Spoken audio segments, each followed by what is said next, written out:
Stop scrolling if you're a sneakerhead. These pairs are dropping this week and it's gonna ruin your wallet. First shoe is the Pata X Nike Air Max 90 Sapphire and Cyber. Release date is June 23 and the price is $155.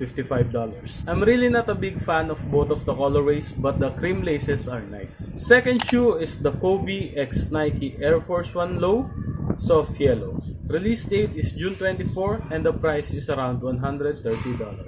The soft yellow looks so good and it gives the shoe an aged look. And don't forget about the insole and the details. Next shoe is the New Balance 2010 Pecan. Release date is June 25. The price is around $160. Fourth shoe is the Nike Club Posite Summit White and Dusty Cactus.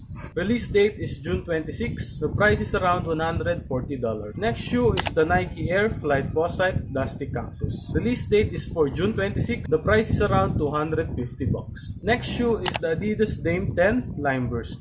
Release date is on June 28. The price is around $90. Last shoe, but definitely not the worst, is the Caitlin Clark X Nike Kobe 5 Protro PE Indiana Fever. Release date is on June 30. The price is around $190.